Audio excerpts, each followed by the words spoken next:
We're very excited. We've been working on this for, God, it's been at least a year and a half, probably 2 years. And so to get to this place is always really exciting for us because we can actually get going and, within 10, 12 months, we'll be standing here and, there's going to be 53 townhome units for families, and they're going to be phenomenal homes for low-income families here in Bend. So I wanted to talk a little bit about all of the partners that are involved in this. Our financial partners include National Equity Fund, and they're our equity partner who are buying the tax credits, and they are they're really financial critically to the project, and so it's really great to have them involved. And they're also we sort of paired this with 2 rehabs, and they're doing all 4 projects, and it's very exciting for us. We closed those 2 last week, and we're closing the others tomorrow, so it's pretty fun. And then there's, of course, Washington Federal, who's providing the construction and permanent financing through bonds. Shelley Pack and Dave Huckins are here, and they've been working a long time on the project too, and so it's exciting to have them.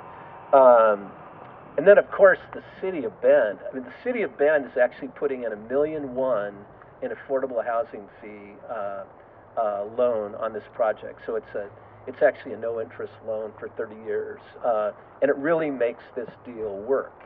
And so and without their participation, it would not have happened. And then finally, the state of Oregon Housing Community Services is putting in about $2.6 million in grant funding, and those two gap pieces were sort of essential to make this deal go. And so we're really very, very happy. And then we have a couple of service providers that were sort of integral to making this project happen. One of them is Neighbor Impact, with whom we've done a number of projects, and we continue to do more. And so we've created some set-asides at both Moonlight across the street and Daggett here, and they're for homeless families or for families who are at risk of homelessness.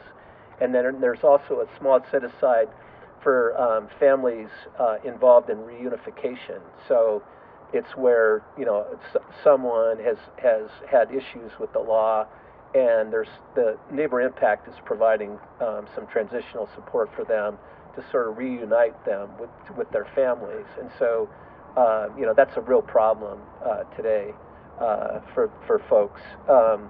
And then we have a set aside for in a partnership with Mosaic Medical, with whom we've also been involved in a number of projects, and they're going to actually provide support for a couple of folks, for a couple of households here who will have complex medical issues. So these 2 properties are going to provide some housing and a home for people who are really sort of direly in need, in addition to just being low income. So I want to, and then I also want to thank our development partners, Home First Development. Rob Justice has been really fun to work with, and he's been sort of integral to making this project happen. Silco Construction, Don Sylvie is the owner, and he's an integral part to this project already. And hopefully they'll be breaking ground like ASAP. So we're very excited to get going on that. Say the word. We just got to get the city to get us some permits. So we'll be ready to go. The money's dropping tomorrow, so we're pretty excited. So we have a number of speakers who want to come and share some thoughts. In addition to the people that are actually on the agenda, we were able to woo Sally Russell, Mayor Pro Tem, to come and visit with us this morning. And Sally, why don't you come up and offer some words? Thanks, Tom. Hi, everyone. I'm Sally Russell, your Mayor Pro Tem, and I'm actually going to ask Neva Body to come up too, who's my colleague on council. And I got to say, I mean, it takes a village to build affordable housing. And I also have to thank my predecessors on council because that 1.1 million comes out of a revolving loan fund. And so this is a fund we've had for a long time, and we keep cycling it through as projects get completed, and we can move it on again. So, and we have a affordable housing fee that's a very small fee, but we keep building this loan fund, and we can do a lot with it. And I just want to take a moment and talk about some of the things that council has done recently. We've identified a lot of surplus properties, and we continue to do that. And we also, I want you to know that we also have an expedited review and permitting process for affordable housing projects. So we look forward to get this out of the ground and people into them as quickly as we possibly can as on the city side of things. And I'm thrilled that the money's dropping tomorrow. That's so good.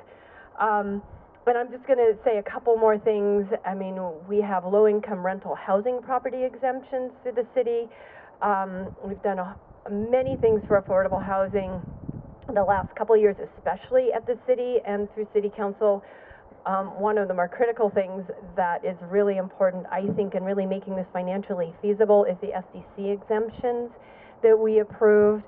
And so here we are, we're celebrating. I want to turn this over to Nathan for just a second, but I can't tell you what a great moment this is for Bend.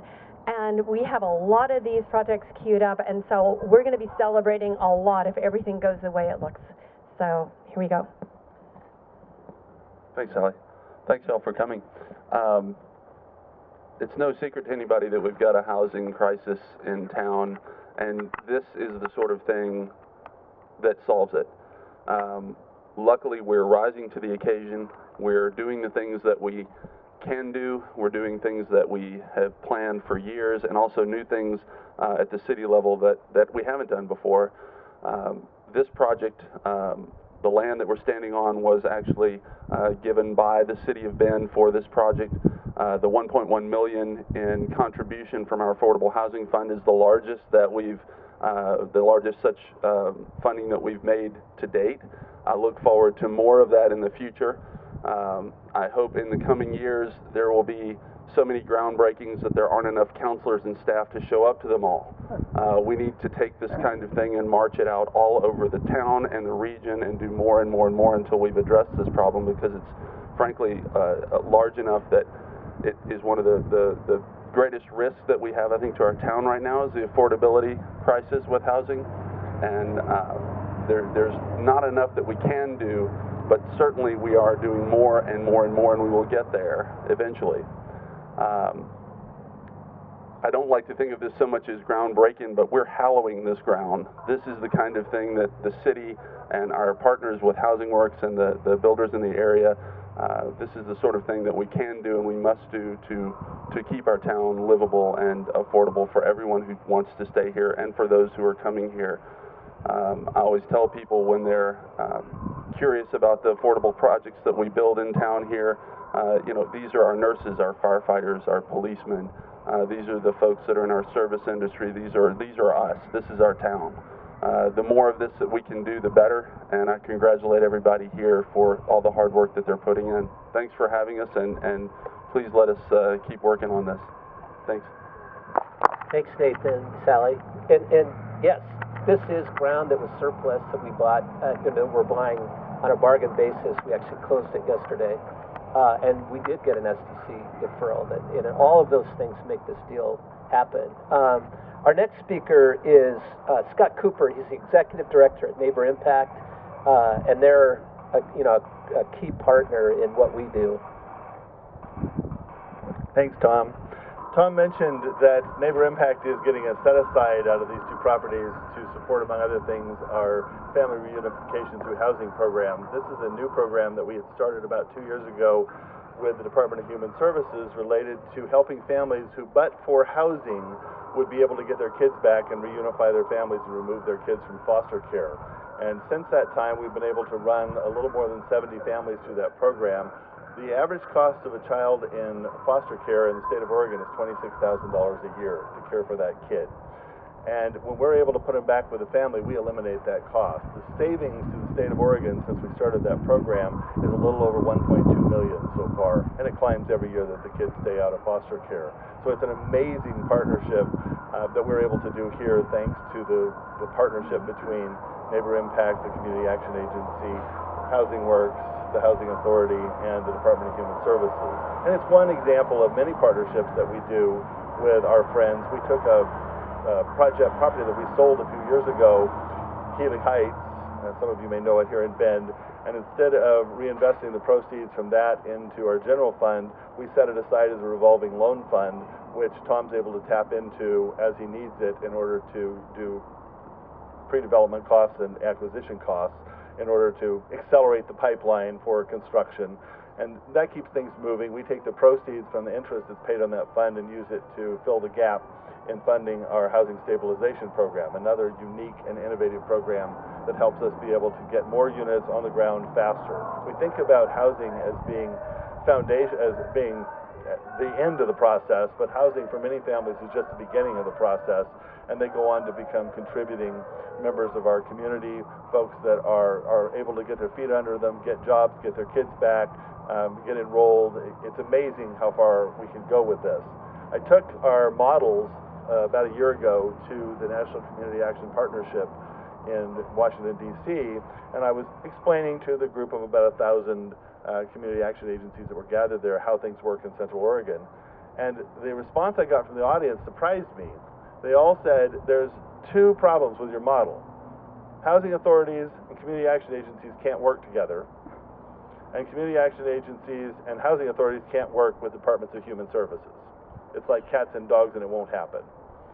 And I was really pleased to say, I'm sorry about your communities, but in Central Oregon, we make it happen. Housing works here. Our last speaker is Dave Huckins, and so he's the Business Banking Division Manager here in the Bend region for Washington Federal.